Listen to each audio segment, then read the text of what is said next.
And recording is in progress. Okay.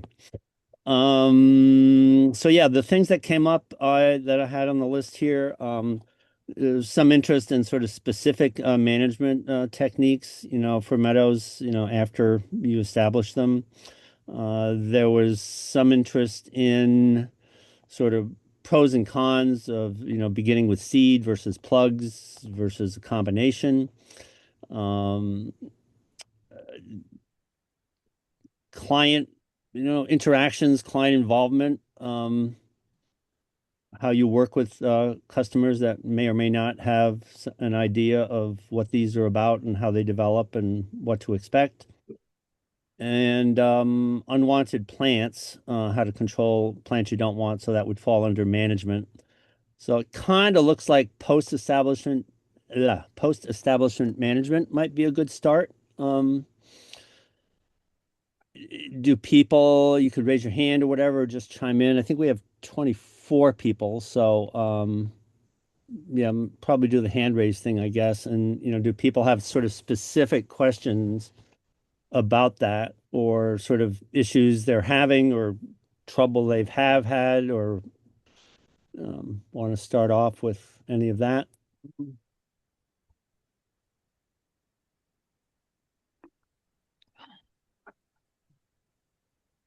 Particular plants that are a problem?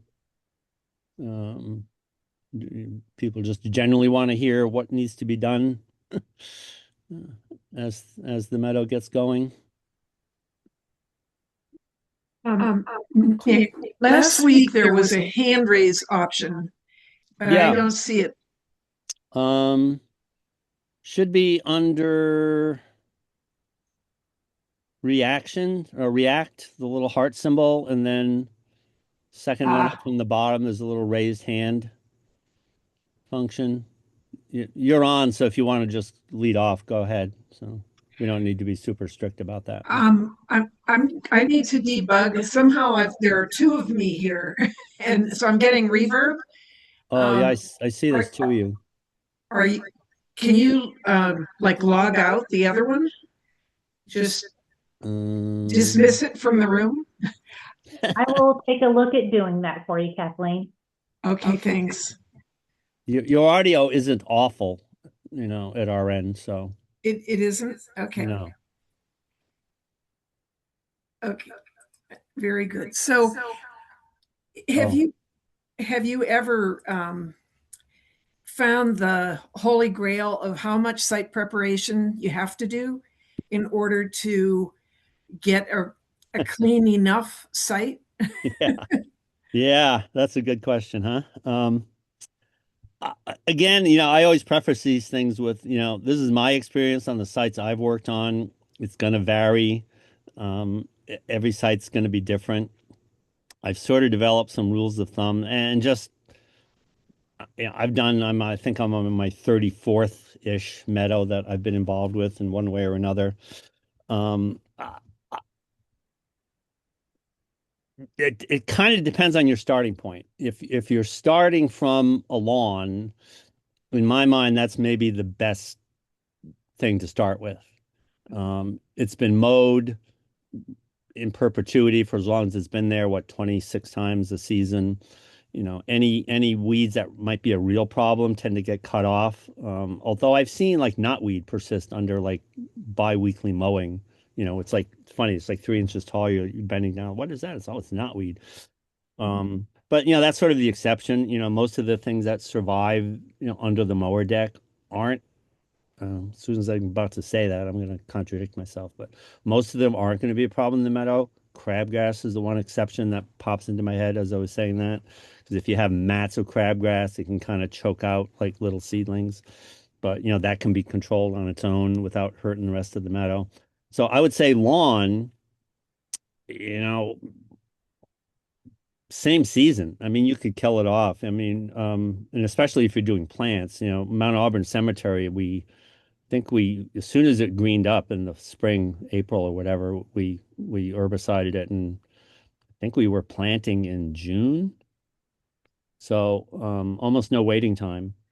At the other end of the spectrum, I think any kind of an old field, like a former forage grass field, or just fields that are kind of sporadically mowed, where things have gone to seed for some number of years. It's got a huge seed bank, and you've got plants that are probably going to emerge from seed at different times of the season. So you can't like even just wait. The main flush is in the spring, so you would think, oh, get rid of that, and then we could maybe do it as dormant seeding in the fall. I, I like, and this is a big sticking point for a lot of projects is, for those kinds of situations, if you're going to start from seed, I would go 2 full growing seasons of control, whatever form that takes. And we can talk about the different, methods and pros and cons. But um, so, like a lot of these answers, it depends. You can sometimes shorten, it's more work, but you can shorten that period of time you have to wait. There's a whole discussion to be had around cover crops. I've used them a couple of times and had them work, and we tried them a couple of other times, and for various reasons, they didn't work.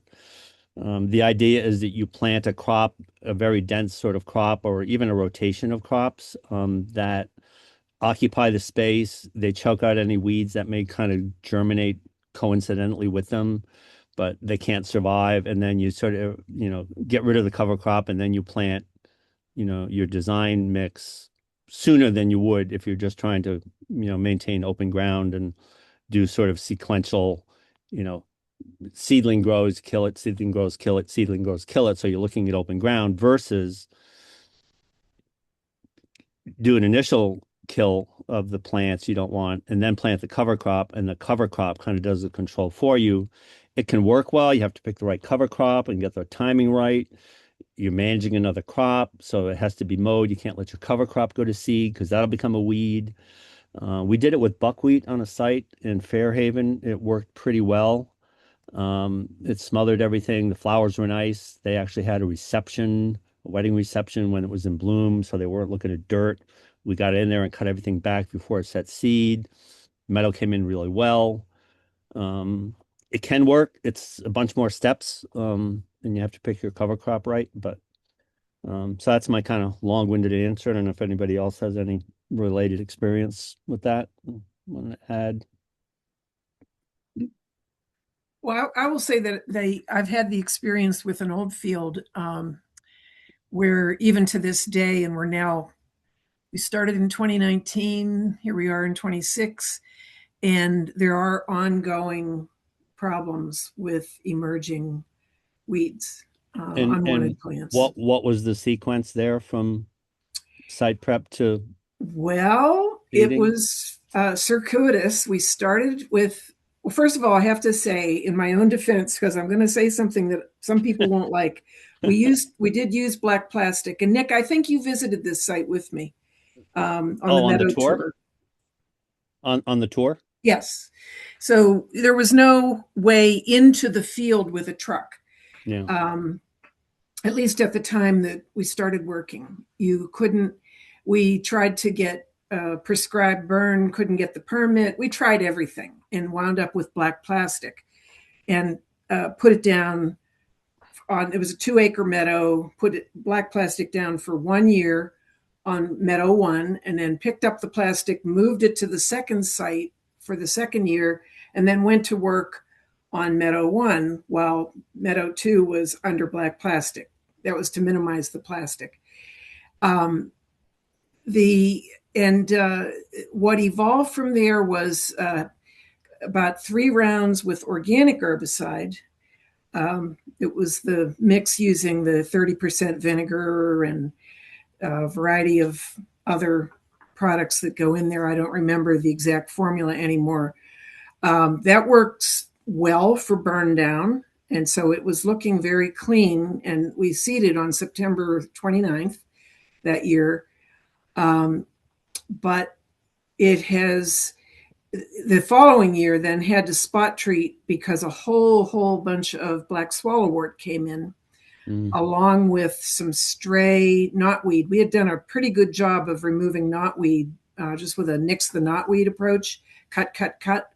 But it did, to some extent, try to regenerate. So I guess the long and the short was it still is that we're not finished. And then an infestation of cypress spurge, which must have been just sitting in the field because it wasn't visible in the initial foray, but now it's quite visible. And so Mm.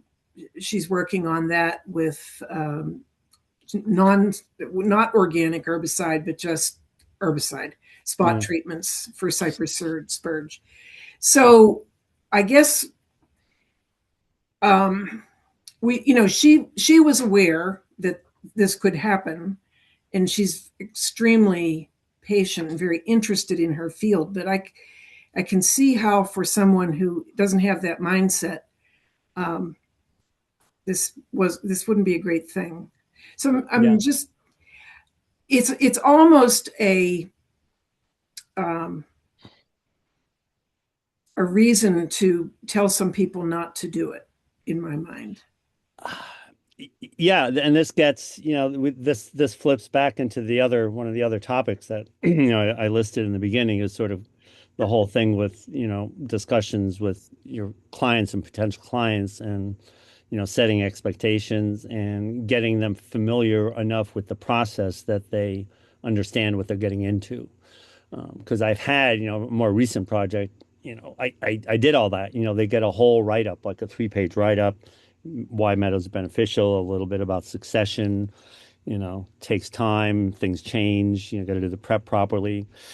And we talk with them and they seem to get it. And then we get like a year in and they're like, oh, can we do something? And they're tired of looking at the dirt. And you're like, uh-oh, and you're like, we're almost there. We're more than halfway through, just hang in there, and to their credit, they did in this case. But, they were kind of actively thinking about, what else could we do? Because they were kind of like just tired of waiting. Yeah. So that's a whole And thing. You have to a lot of be, people, I think, come under neighborhood pressure. If you're in a certain type of neighborhood and you're very visible, even it's very difficult. yeah. Well, I know Sometimes. people, I might have mentioned it earlier, but people can look up so Sarah Weiner, Larry Weiner's daughter, did a whole, I think they got an article even in the New York Times about it, and she's talked about it in presentations and some detail, but that was exactly the issue that they were trying to avoid in their neighborhood. It's kind of a standard neighborhood. They wanted to do a front yard meadow. And they didn't want to have it just be like bare soil for however long it would have needed to have been. I think they started with lawn, so it wouldn't have been too long. But even then, they wanted to avoid that. And it was kind of an experiment. So they ended up like scalping the lawn. I can't remember all of what they did. I think they scalped the lawn a couple of times. Well, and a lot of sulfur applications to lower the pH. Yeah, I mean that alone is not going to kill the lawn, but it kind of tips the balance a little bit. And then I think the final thing they did to the grass is you can buy a swinging bar dethatcher. There's kind of something you would use to detach your lawn. There's sort of two general types. There's the spring tine, which is like a little spring-like device. It's like a wire tine. It's less aggressive. And then there's swinging bars, little metal bars on a shaft. They swing freely, and as the shaft rotates, it kind of brings these bars down. There's like rows of them, many. It makes like a 2-foot pass. And if you drop it low enough, you can beat up the growing crowns of the grass, and it sets it back even a little more than just scalping, even if you try to scalp it with a string trimmer. So they did all And that that, and then they seeded, and then I've seen pictures. I haven't actually seen the site, but it came in pretty well. So that's sort of an alternative. I mean, it still took them like a couple of years to get it going, but right. um, The second tool that you talked about, is that what they call the power rake? it's like plant names, the common names can refer to different things. I think a power rake is more generic. It's any kind of like gas machine or battery powered Well, I've assisted read rake. there's a difference, but we rented Oh, one maybe. once, and I will tell you that was a good experience. It was on a really feral lawn. Like this lawn was, it had a little, you know the type, puffs of grass here and there, lots of dandelion, lots of dock, lots of um, the annual bluegrass, and it was not a high end lawn by any stretch. And we used a power rake and basically just nicked up the surface, went around twice, and Yeah, you can pulled. adjust the deck height, and if you're not trying to do that, you can just use it to rake up like surface stuff. And if you just adjust it so that it drops down, you can have the blades just kind of dig up the soil. Yeah, Too much that and it was kind of bogs down because you're digging too much into the soil, but you kind of find the sweet spot. And yeah, you can do a pretty good job on the grass with that. It's a good tool. And then yeah, and then you watered got it. it. Yeah, And then watered it to push the seed bank, yeah. and got a bunch of stuff to come up that way. Yep, you can do that. Yep. Yeah. Yeah, so lawn's a good starting point. I mean, there's all these sort of techniques to, try to work with the lawn. I've worked on meadows. I was hard to come in and where they didn't do the proper prep, kind of like your example. And I think they herbicided it, but they cleared it and herbicided in March or April and they seeded in May. And, I'm still involved with the project along with a couple of guys who work on the property, do the other sort of landscaping. And we're like 8 years in or so. And we're just now getting control over some of the areas that were kind of really overrun. There was dock, the whole front of the area was loaded with dock. It took like 3 years to get rid of that. There's a lot of cool season grass we don't want. So you go in early in the season before the warm season stuff comes up, and we're like using grass specific herbicide to get rid of the grass and not the forbs and not the warm season grass. And the grass specific herbicide doesn't work as well as just the general one, so that's taken a number of years. And finally, some areas are looking good. But I told the guys I was working with, I would when we were like a couple of years in, is like, if it were me, I would nuke this and start over. But he say, no, no, we can't tell a homeowner that. He'll go Mm. nuts. I was like, okay. So we do the best we can, but it's like it gets back to Neil DeBole's thing. You have a choice. It's like you can have a slow success or a quick failure. And I stand my ground. If people are insistent on like rushing the process in a situation where I don't think it can be rushed, I'll walk away before I do it. Like plastic can work, but the problem with plastic or any kind of smother, it kills the plants that are there. But as soon as you take that plastic off, all the seeds that hadn't germinated yet, they get light and they're going to germinate. And so it's, partially effective at best. Um, so yeah, anybody else have any questions about that or experience to share? Uh, This is Freddie speaking. Yeah, I, you're on. I thought the plastic cooked the seeds as well and reduced the seed source. No. It potentially could. I mean, if you have full sunny spot and the seeds are on the surface and you might get it hot enough, but you have to use the clear plastic for that. Yes. And it's really only going to affect the very surface. I've seen temperature profiles, and if the seed is just like a quarter inch down, it's not going to get hot enough for it to do anything. Mm. So, Nick, at University of New Hampshire, they actually did trials trying to figure out. They did a bunch of different treatments on 10 by 10 plots. And their conclusion, net, after several years of running this experiment, was that we're too far north. We're too far north for clear plastic. Yeah. That if you were doing this in Florida, North Carolina, places, lower on the globe towards the equator, you can get the kind of temperatures that will kill seedlings in the soil and ruin seed viability. But we just don't have the right temperatures. Yeah. And So the alternative I've seen is, people use black plastic. that's what we used. But to kind of go the other way to deprive the plants of light.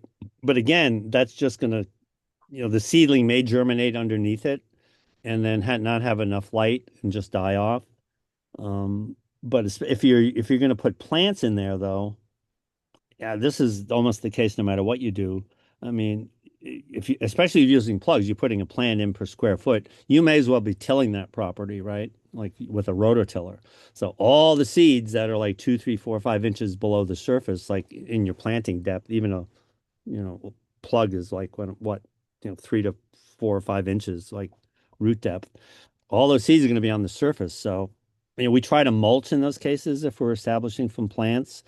It's kind of tedious because you don't want to be stomping on the plants and you don't want any of the mulch to bury the crown. So it's a lot of like pulling mulch away from like a plant. And if you got, like a plant per square foot, it's pretty tedious work if your site's any more than a couple few thousand square feet, but kind of essential. But so yeah, plastic, eh, maybe on a small scale you could get it to work. But like you say, if you don't get the temperatures, if I would think if you had full sun, what the seed depth occurs what at like 160-ish? That's what you need for compost to, heat up to kill a pathogen. So, um, people are putting stuff in the chat. I want to take a look at too.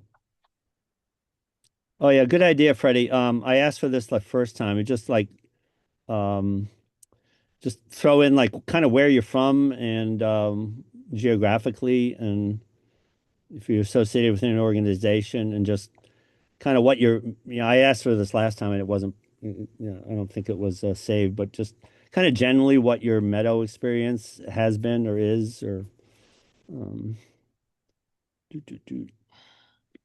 Freddie again, Yeah, go ahead.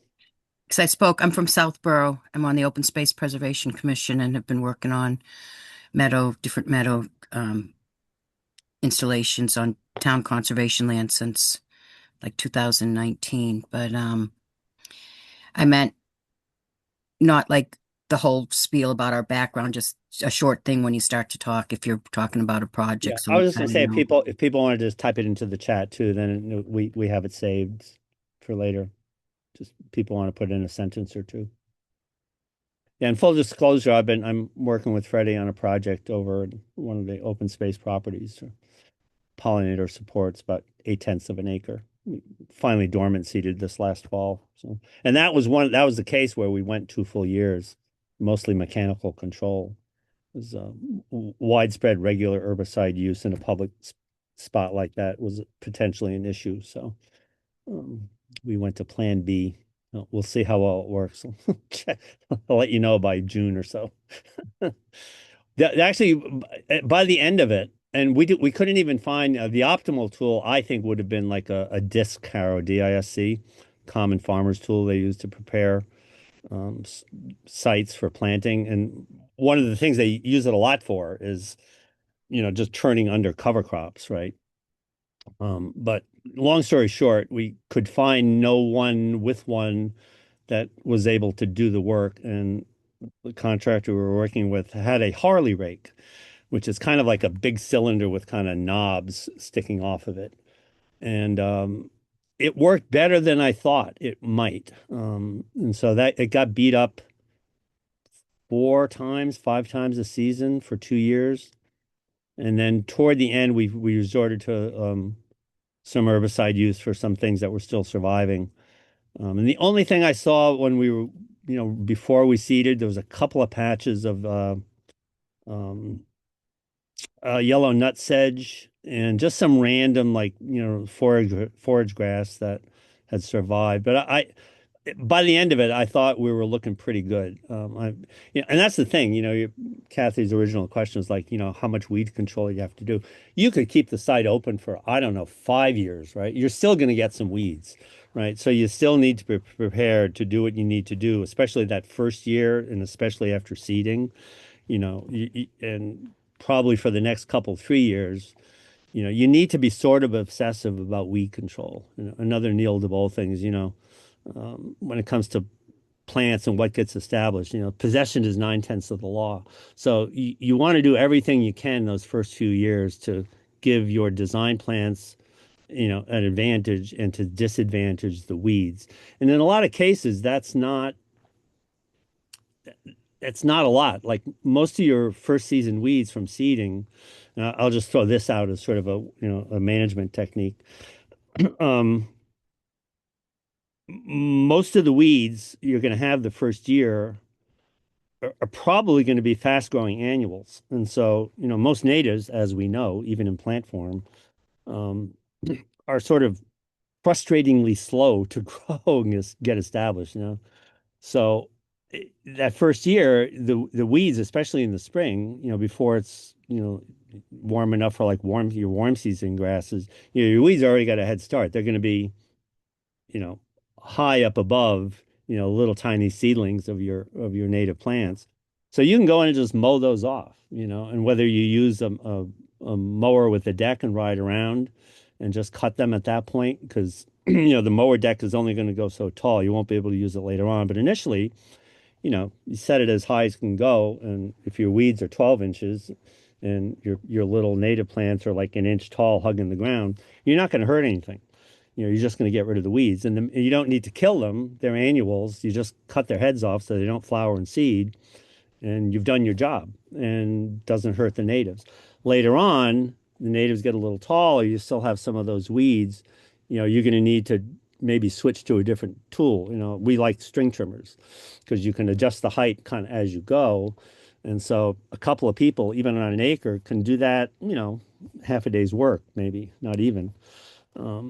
So that first year mowing is kind of one of the important things to do in the early life of a meadow. And that may extend a little bit into the second growing season, but usually toward the end of the second growing season, your native plants are tall enough now that they're providing enough shade and enough competition for, not only light, but, water and nutrients and sort of root space that, a little weed seed, gets dropped by a bird, it gets blown in by the wind or whatever, is going to have a much harder time getting started because all those most of those weeds are kind of ruderal, ruderal. They're sort of pioneer species. Their means of survival is they love open soil, they love full sun, they produce a whole buttload of seed, and that's how they survive. But you don't see a lot of those in the woods because it's not the kind of conditions that they're designed to grow in. So once you get through that first year or so, second year, then the weeding situation should, if you've done your site prep right, should get a lot easier. The amount of time you spend on weeding should go down over time. Nick, Not that you can do nothing. People say, "Oh, meadows, no weeding." It's like, no, you still have to do something. But yeah, go ahead. hi, this is Lolly from Maryland.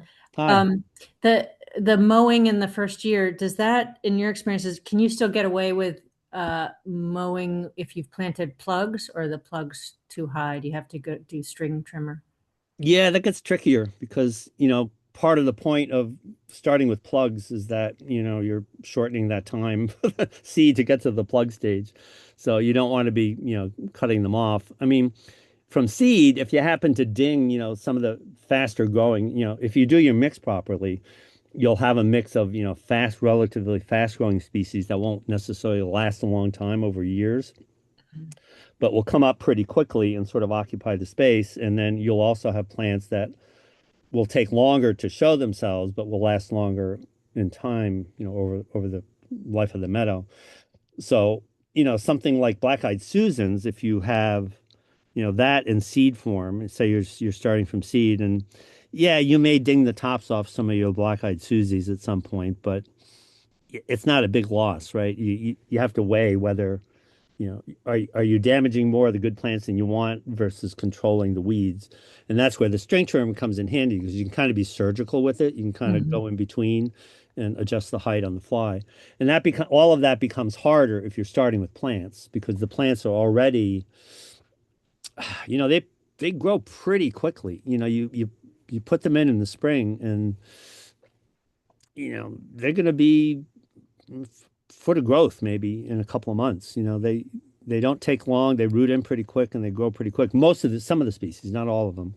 So yeah, it becomes trickier to do that kind of wholesale over the whole site mowing.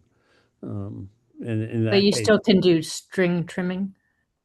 if you're careful enough with, yeah, because you can see right where you're cutting, and Right, if there's some little patch of something you don't want, you go right. right down to the top of your good plants, cut those off, and you can even, if there's some plant that maybe you don't want to spend the time digging out or cutting and dabbing with herbicide or whatever, you can actually turn the string trimmer on its side so that, instead of Uh, the string mhm. going parallel to the ground, you can flip it and you kind of get right in between plants and you can kind of scalp right to the ground. Yeah, you may ding a plant or two here and there and nip off a couple of leaves, but if you're doing, most of the damage to the thing you don't want and you're just kind of dinging the thing that you do want, again, that's works out in your favor. And on the smaller scale, if it's a meadow bed, yeah, you can get down and hand weed. But if you're talking projects that are, 5, 10,000, half an acre, 2 acre project, you're not going to be able to do that level of hand weeding. So, the management depends on the scale of project, the weed you have, and what you're trying to do. Because not every species needs to be eliminated.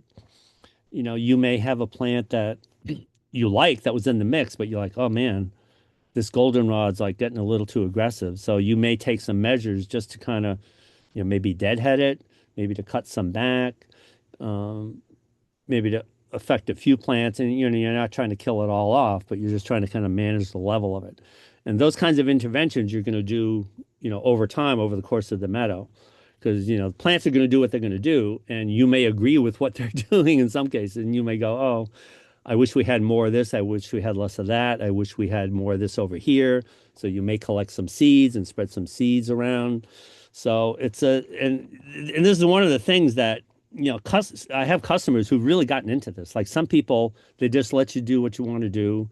They like it and it's fine. That's great. And there's other people that are out there. It's like, well, I was going to collect some seed and should I do this and should I do that? They're really getting into it and they're asking like pointed questions. And those are the best people to work for. And they've kind of come from like not really knowing much about plants, and now they're like really into it. And I kind of joke with her, like, one customer, I pull in the driveway, and she comes out, she's got a little list of paper, and says, "I have some questions for you." And so it's like the way she greets me, like 8 times out of 10 now. So that's great. So Thanks. yeah,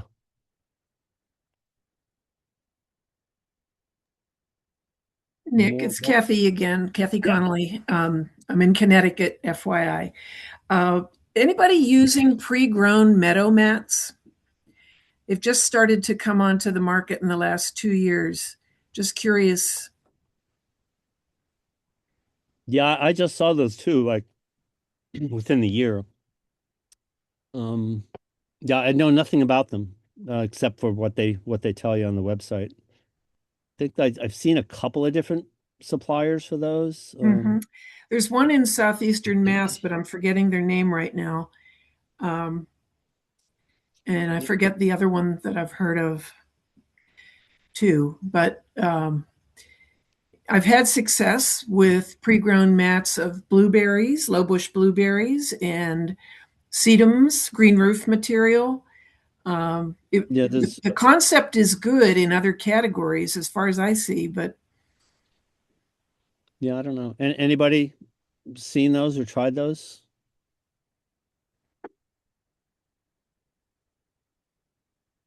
Yeah, they're relatively new. I'm not surprised. I mean, I try to pay attention to the stuff, and I just happened to notice them like within the year. So I think the idea is they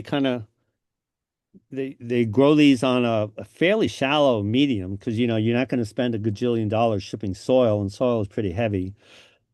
I don't know what they use for the soil medium. I don't think they mentioned, but presumably it's relatively light. So you buy this stuff, and it's almost kind of like turf grass sod. Um, and they must cut it. You're not going to ship a foot tall plant.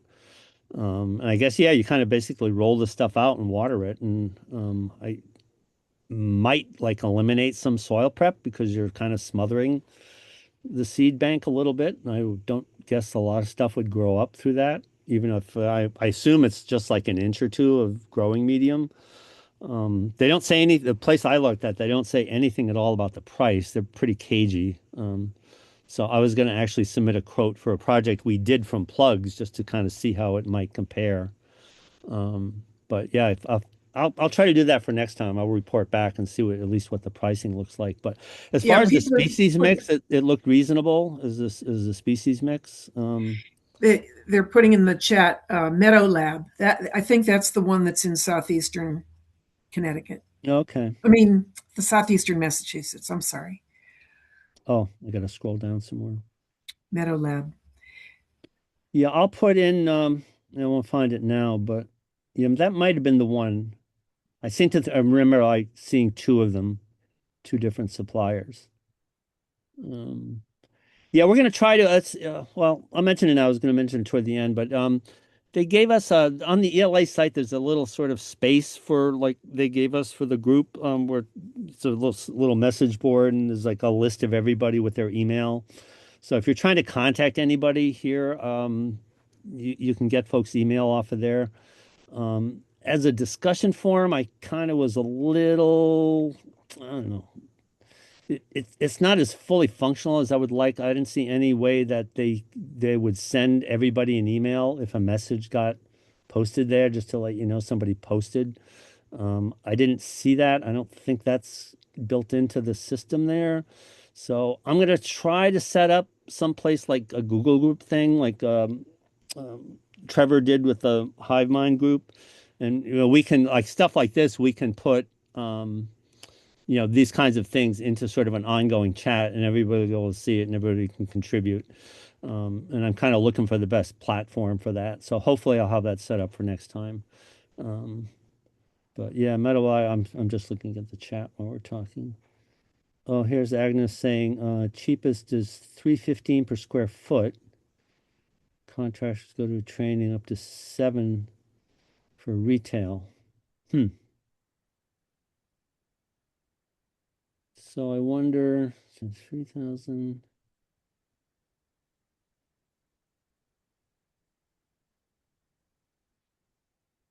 Yeah, that actually, I'm trying to do some math in my head. It's always a dangerous thing, but we had like a 3,000 square foot project we just did over the summer, working with some other folks. And I think planted it pretty densely, and I think we spent 8,000 and something for the plants.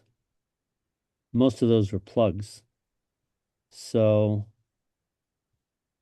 if you multiplied this out, so 315 times the 3,000, 9,000. Yeah, so it's sort of comparable, just in terms of the cost of the plants. Probably, I would guess the installation goes a little quicker because you're just laying the stuff out. So that's interesting. Well, the question is too, then you'd have to look at, they're not, or maybe if you contacted them far enough ahead of time, they could do a sort of a custom grown thing for you with your seed, species mix. But I just wrote an article for ELA. I think it came out in the last little newsletter thing about why I kind of generally don't like the sort of off the shelf seed mixes.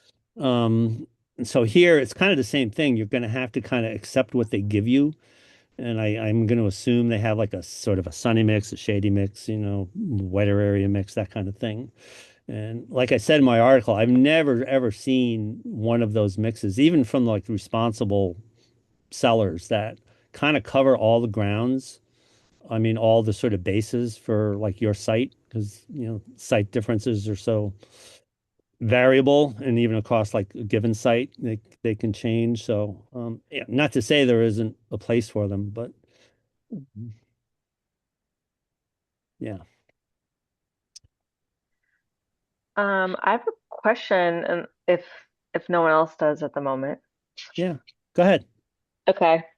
So, I I am a landscape designer and gardener, but this is actually an experiment for my own property. We're building a house, and we just had our septic and leach field installed. And so planting out this area with herbaceous plants, um, but not a garden, is kind of where we're headed. And but the growing medium is a bit tricky. So basically, it's just like fill, and then it was topped with wood chips. Um, and this was completed in like just before, it got too cold in the winter. So late fall. And so we had chips on site, and it just seemed like the most practical thing to do in the moment. Um, and I just would love to hear from people who have more experience with this. I have never planted a meadow. Um, yeah, so this is sort of what I'm thinking I'll do, and I'm curious if people can if you could tell me if this is gonna work or if it's not gonna work. So rather than scraping off all of the wood chips, I'd rather not do that. And I'm wondering if I could just strategically like scrape them off in certain in areas where plugs will go in. Um, and select plants. So I want to plant plugs. Obviously, I can't seed it. It's covered in wood chips. Um, and yeah, so could I just scrape off some wood chips, plant my plug, irrigate, do what I got to do, and then and select plants for like sandy, dry conditions, um, and hope for the best. Any thoughts? Um, I don't know. I don't see why not. Um, it's kind of pre-mulched for you. Um, Right. So I don't want to, I'm trying to view that as an advantage. And, the chips obviously are from the land. So they're from on site and I just, yeah. So I'm hoping that they could help with some weed suppression. How Um, thick are the wood chips? it's a great question. Um, I'd say that they're at least, it ranges because some of it was spread by the excavator, some of it Mhm. was spread by me. Yeah. Um, but probably between like 3 to 5 inches, I something like think that. I think that might be a little too big to plant a plug in. I think it's going to dry it out. I think you're definitely going to need to put some soil in the hole for a plug, even if you Yeah. go Mhm. like, see, I know a lot of people like plugs, but I have great success with 1 gallon pots when I do something that I want quick, because Yeah.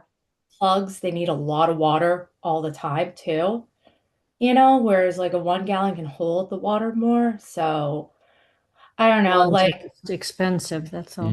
Yeah. it can be, but like if if you do the math, like you'll use less plant than plug, and I tend to lose more plugs than I do 1 gallon plants, Mm, you know, mm. because of that water thing. Sometimes the water just doesn't hit it, if you have like if you have like a sprinkler system on it, which a lot of people do. But I'm just saying, like, if you're just doing this little leach field and you're just experimenting, like, you know, you're gonna need some soil if those wood chips are that big. It's just a little too thick. Yeah. Yeah.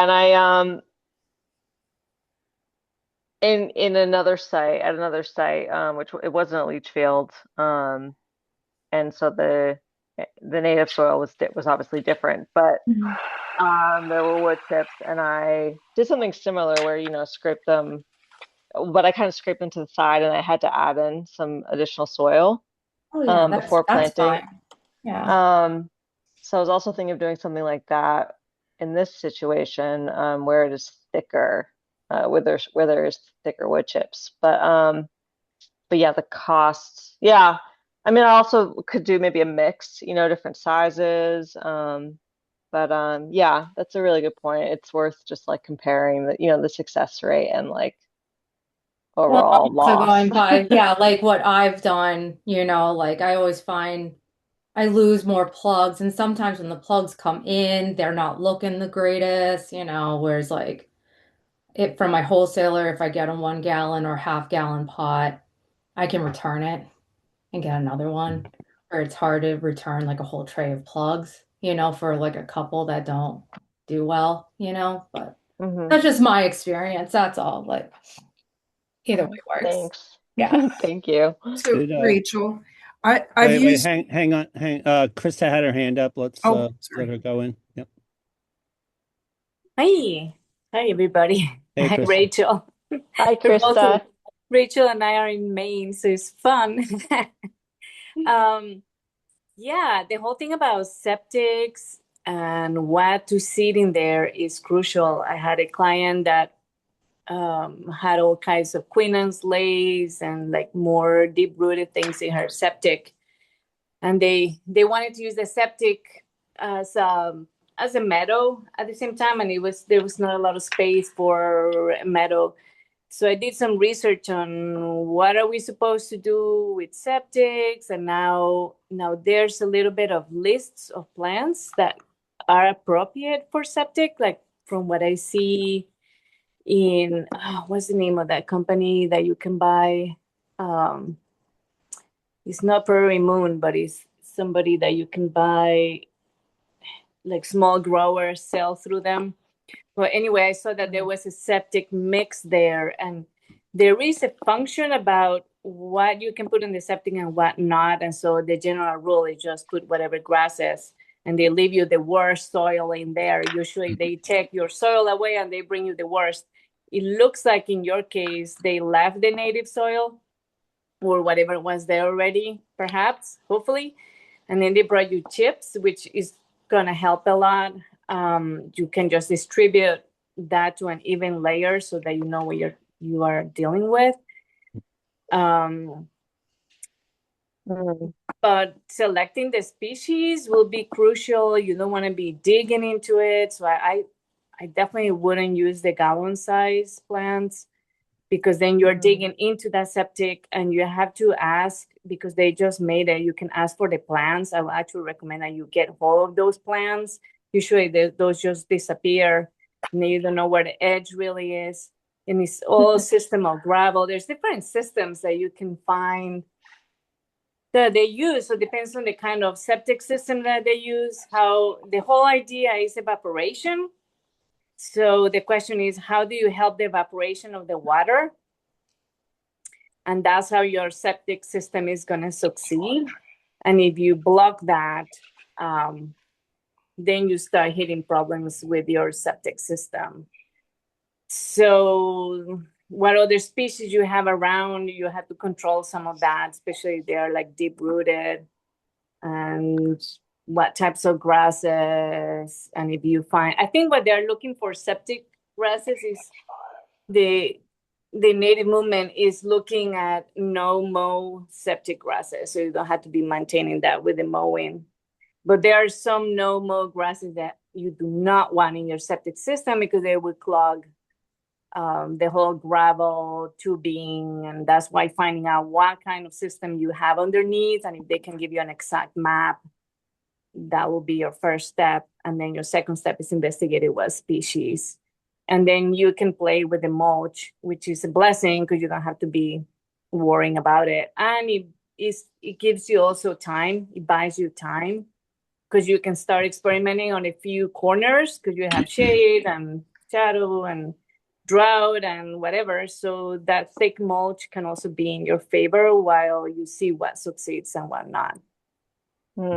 But there's not a lot specific on septic planting, which is something that we really need in the industry. You just can't spend hours and hours and days doing research. Or maybe I didn't succeed in finding the right resources. I don't know, but it was a little convoluted. Yeah, it's a bit of I did a bit of a hodgepodge of different resources. But sounds like what you want to avoid are plants that are going to be seeking water. That will compromise the integrity of your system. But and mostly yeah. that's woody plants generally. Right. Yeah. You don't want tap roots either. As far as I understand, you don't want taproot type things. So there's some species or certain grasses that are really matting. So what's going on underneath is key. Yeah. Well. Thanks, Krista. I'll have you you can come over and look at it when it's done. Done. All right. Thanks, guys. Yeah, I thought somebody, I guess maybe thankfully no one mentioned it kind of it's not a myth exactly, but sort of a over what's the word I'm looking for? Sometimes in certain contexts, people are sort of overly concerned about wood as a mulch because the sort of standard kind of common understanding is that it robs nitrogen from the soil. which it does if it's incorporated in the soil. But I think as a mulch where it's just sitting on the surface, I mean, yeah, you probably have more than you need. What did you say, 3 or 4 inches? But if you got that down to like a couple, that would be a reasonable amount for as to act as a mulch. But so where the wood mulch is just sitting on the soil surface, most of the mulch has nothing to do with the soil. It's just that whatever is in contact right at the bottom of that layer is it's in contact with the soil. And yeah, in that top, I don't know, quarter inch, there may be some nitrogen deprivation going on because what happens is like the microbes that break down the wood kind of consume nitrogen disproportionately to other microbes. And then once the wood is sort of digested, the nitrogen levels go back to normal. But if you were incorporating wood chips and tilling them into the soil, you'd be worried about that. But just sitting on the surface as a mulch, so I still see, people asking about wood chips as a mulch, and people, oh, it steals nitrogen from the soil. It really doesn't. So not to worry there for. I think I was more concerned with how 24, thick the wood chips 27, No, and I were. agree. And that Yeah, she was like just planting these tiny little 43, plugs in like all nothing but 46, thick wood chips, you know? So I was like, oh my gosh, 53. it's yeah, so no, yeah, invasive, you I know? totally agree about that. I mean, Yeah, because that's what I even was if you concerned about. even if you cleared a space Yeah, for your plant and yeah, then put the plant in the soil, that you, would be you fine. Yeah. well, no, but you can't put all that wood chip back on the No, plant because you don't want any mulch ever touching the plant exactly. really. Yeah, yeah, yeah, yeah. So, Yeah. um, somebody's hand went up. I saw the Yeah. hand, but I can't see who it is. So, That Kathy, was and then just a whoever quick, just raised their yeah, a hand. couple quick things on that wood chip thing. First of all, University of Maine, I just put the link in the chat. University of Maine has like a website on planting over septic tanks. And so it's there, the link is there. I've done many projects with wood chips, and my experience is that they are great around woody plants, not so great around herbaceous. Um, and I don't know if it has to do with that idea of a small nitrogen deficit. There's, like Nick said, if you don't incorporate them into the soil, they're just laying on top. It's almost a non-issue. But if you were trying to like seed underneath a wood chip cover, the seeds would definitely struggle. And a plug, I have had no success with plugs in a wood chip cover. Um, but trees, shrubs, not a problem. So that's just the experience that I've had. I'd be nervous. Um, yeah. Hmm. What what was the manifestation of the problem in those cases? They just shrink away. So what happens is you get a couple of rainfalls. So I mean, you're talking about an area that's what 40 by 40. It's not a tiny little bed. And so what happens is that you have rainfall, the chips begin to slide in towards the root tops. Basically they come in around the crowns of the plants. Yeah. And I don't know if it's that the chips are have a drying factor. Chips are what they call hydrophilic, meaning they absorb water. Unlike bark mulch, the decorative bark mulch is kind of um, not very friendly to water, and it doesn't absorb much water, and it doesn't pass much water through. And it's one reason you can get dry zones if you use too much bark mulch. But wood chips are hydrophilic. So I do not know if they rob moisture from small plants. I think it sheerly has to do with the size of the plants if you're using plugs. Your idea of using a 1 gallon plant might work a lot better. I haven't done that, but the times that I've tried it with plugs, it just hasn't worked. Hmm. So, but with woody plants, it's been fine. Yeah. So that's just my experience. Yeah, well, it's good to hear everybody's varied experience with this because sometimes you can attribute it to something, and sometimes like we're talking now, sometimes you're just kind of guessing as to what the mechanism is. I'll just throw in, it was on the Mount Auburn planting project. We did all of that from plugs in '07, I think. And this is a Mount Auburn Cemetery in Cambridge. Those of you not familiar, it's kind of like an arboretum where people are buried. It's an amazing place. We were lucky to do a few projects there, and so it was an all planted meadow around the Washington Tower. It's kind of like observational obelisk there. I think it's the high point in Cambridge. Certainly is in the cemetery. I think in the Cambridge as well. So it's kind of on a little mound, and there's like the entrance road kind of loops around it. And on one side, it's kind of a more gradual slope. On the other side, it's a steeper slope, and there's three staircases. There's two 180 from each other, and then one sort of in between. And that was maybe a 30-degree slope or so. And so it kind of sloped down, it leveled a little bit, and it sloped down to like the road, the loop road there. And on one of the slopes, and the design was such that they had sort of like blocks like from the top to the road of just one species. So there was northern sea oats, there was a variety of switchgrass, something I can't remember, a little blue stem, and then Sporobolus heterolepis, prairie dropseed. And the prairie dropseed, we couldn't figure out what was going on this. It was fine where on the flatter area, on the slope part above and then below after like a year, and we had the management for 3 years so we could see what was going on, the upslope side of the plants would just kind of melt away. Like the bottom half looked great. It was all like this, and the top half is like not there. And I think what was happening, every time it rained, and this was like it was a good mulch. It was somebody I know like made it from scratch. It was kind of a mostly decomposed, you know, wood chip, not just all bark mulch, but actually branch mulch with compost. It was a fine textured product. It was, not stealing nitrogen. But what would happen, enough of it would wash down. Every time it rained, a little bit more would move down the slope. It was steep enough that it would move down. And it kind of smothered the uphill side of the plant just enough that the plant just didn't like that at all. Maybe some plants are more tolerant of that, but certainly little blue stem. I mean, prairie dropseed wasn't.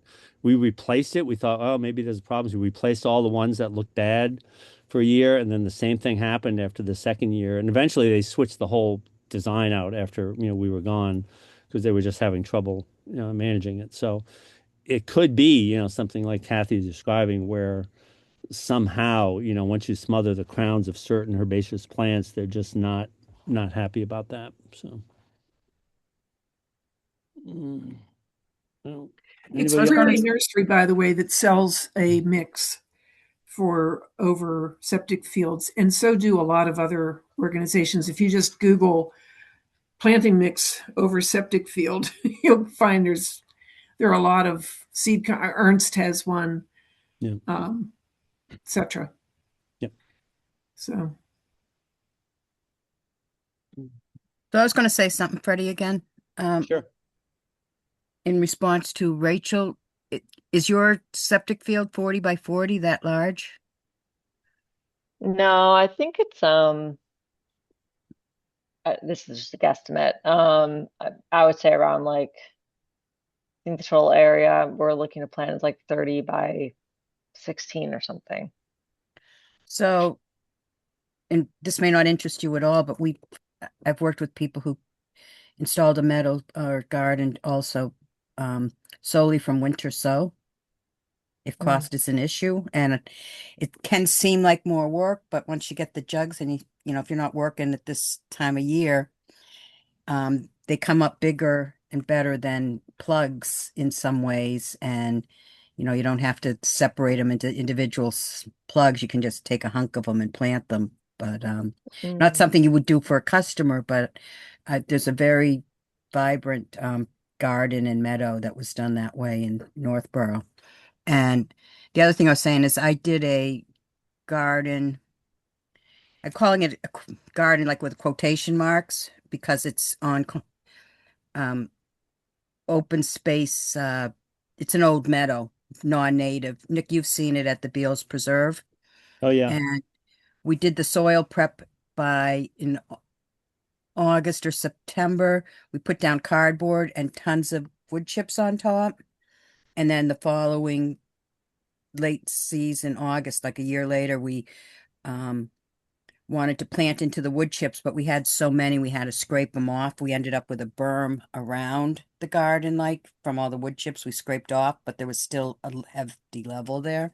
And we planted into it with um, not plugs mostly, but some winter sow, which were actually in better condition than some of the plants we bought, and some purchased quart-sized plants. And that was in 21, and it's going good. So we haven't had any negative impact. We've let the wood chips degrade in its bare soil. Well, not bare, but it's soil in between the plants, except for we use wood chips on the path. But we didn't have any trouble with the plants establishing because of all that wood chips. So, I mean, just a thought you could try it. And this is not when I say a garden, it's a clump of one type of plant, and then it's not a formal garden in any way. I don't know if I could say a meadow garden, and we let them reseed where they go. So, Yeah, good to know. Thank you.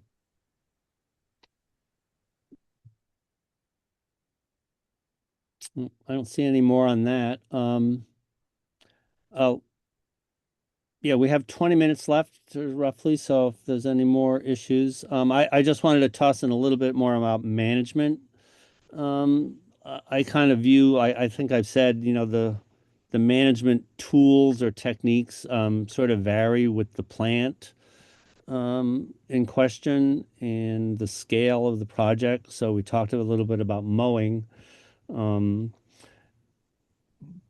I would say depending on, generally there's sort of if there's a consensus around anything, most people would say that pulling, excuse me, pulling things out manually is probably not a great idea. And the reasoning is that, every time you do that, there's a fair amount of soil disturbance. And, any of those weed seeds that are down in the root zone of the plant that come up to the surface, you're potentially, releasing those seeds to now germinate and become like a future problem. And that's generally true, but again, it's maybe more of a problem early in the meadows history where you don't have a sort of a closed over canopy to provide competition. Um, and certain plants don't create much of a disturbance when you pull them up. We had a pretty good arm load. This is a 1-ish acre meadow. We seeded in 16, and this is probably halfway through its current life. So we're looking at maybe 5-ish years ago. A whole bunch of knapweed, KNAP knapweed showed up. And it turns out it has kind of like a long-ish, not super long, but relative, skinny kind of taproot. And it pulls up pretty easily. And the whole thing kind of comes up whole. So if you got two hands on it and pulled it up straight, it kind of slid out of the soil. It was pretty minimal disturbance. So cases like that, I didn't really see the downside of pulling those up by hand. You got a plant and again, people will argue about do you accept non-native plants and how many do you accept? I tend to be a bit more of a native purist when it comes to the meadows versus sort of just general, plants in the landscape, home landscape. But it's almost hard to avoid in some cases. Queen Anne's lace, Daucus carota, coming in, and some people leave it because they like it. It has some pollinator value. It's pretty. I've seen it kind of dominate lower maintenance situations. So I lean toward trying to get it out. But that's a biennial. You don't necessarily need to, you know, pull it out, and it's harder to pull. It's easier when it's young, but it has a more substantial taproot. And you can pull it, but it's a bit of a wrestling match if you have more than a few. It's pretty tiring. But it's biennial. So if you can just sort of keep it from going to seed, the plant's going to disappear. It's going to break the cycle. Some other plants, woody plants, generally the annual mowing is going to control those, but some kind of persist through that, I found. And in those cases, you can go with like a little applicator of concentrated herbicide, cut the stem, just dab the stem, like right on top of the stem, and you'll never see that plant again. So, the techniques are kind of varied. It doesn't, you know, you're not necessarily trying to eliminate all of those particular plants. Like I said earlier, maybe you have something that's a little aggressive that you want to just cut back a little bit. And so, like with I mentioned the goldenrod before, um, and even some of the taller, like warm season grasses, really nice grasses like Indian grass or big blue stem can be a little aggressive. So if you can even prevent those from dropping seed, you can prevent them from spreading. We used to just go and sort of take one of those little Japanese hand scythes and grab a bundle of the stems and cut them off. That works pretty well. But for bigger sites now, my new thing is just a little propane torch, a little portable handheld propane torch. You just burn the seed heads off. You just like set them afire. You do it in the morning when the ground is wet, so you don't light, the neighborhood on fire. And that works pretty well to do like pretty big areas and just kind of cut the amount of seed dropping back into the soil, so you can kind of keep the existing footprint of the, goldenrod in this case, so that it doesn't spread too much. So. That's all I wanted to say about that. I think for now is that, there's a range of sort of, and, there's obviously, spot treating herbicide is another option, but, there's sort of a range of techniques, to make your life easier at scale, rather than trying to like hand dig out every plant you don't want. So,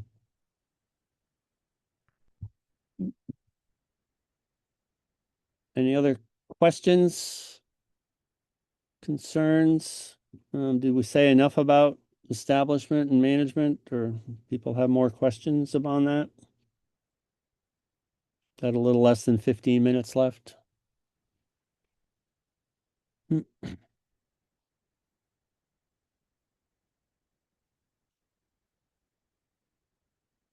New topics, things we want to talk about next time. Yeah, I was actually curious about the poverty soil for establishing meadows. Like, why is that recommended? I would think you would want to use the native soil if you're trying to plant native there and like establish, the natives that are from there. So I was just curious what your thoughts are about that. Where are you based out of geographically? Williamstown, Mass. Williamstown, Mass. Okay, Western Mass. Yeah, well, every region and even areas within a region have, certain like native soils that Mhm. have certain characteristics.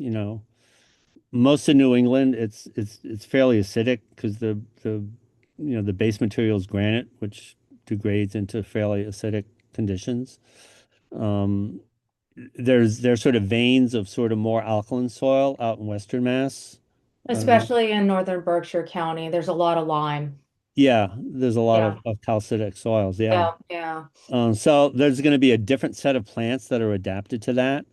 Um, so, you know, generally, when we're doing this kind of sort of naturalistic, plant community based design, with like lots of different plants, tightly packed together, high diversity, um, you know, typically we look at sort of existing models of those on conditions that, our site resembles. So we would go to sort of natural areas and look at, oh, what plants are growing on the soil and environmental conditions that we have on our site. So sometimes that's a good match. Other times, more and more, depending on if you're in a suburban neighborhood or whatever, there's been so much soil disturbance, like through clearing and building and who knows what, that the soil you have kind of doesn't really resemble exactly what the soils are in these sort of natural communities. So you kind of have to take your best guess as to what, plant palette you're going to pick to do well there. Generally speaking, that, you know, native plants, you see native plants growing on like an inch of soil and rock outcrops, right? They don't generally don't need like super fertile soil. There's some, wetland areas where you have like high organic matter buildup, so there's more nutrients, there's more organic matter.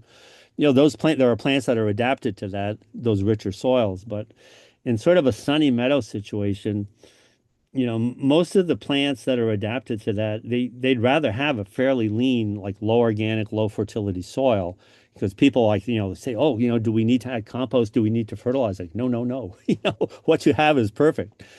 Some of the best results I've gotten was planting in almost like, shoreline area on the south coast of Mass.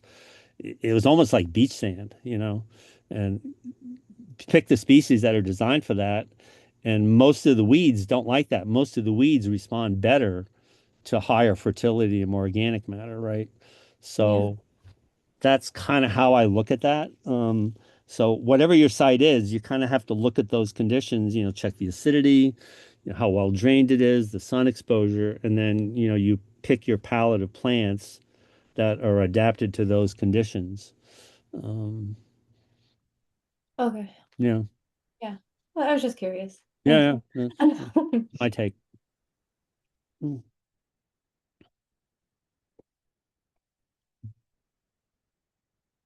mm,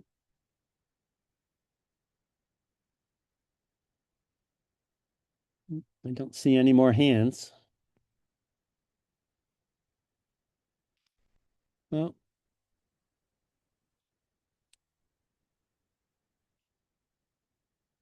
all right. So I guess we should call it a night. We're just a few minutes away from 6:30.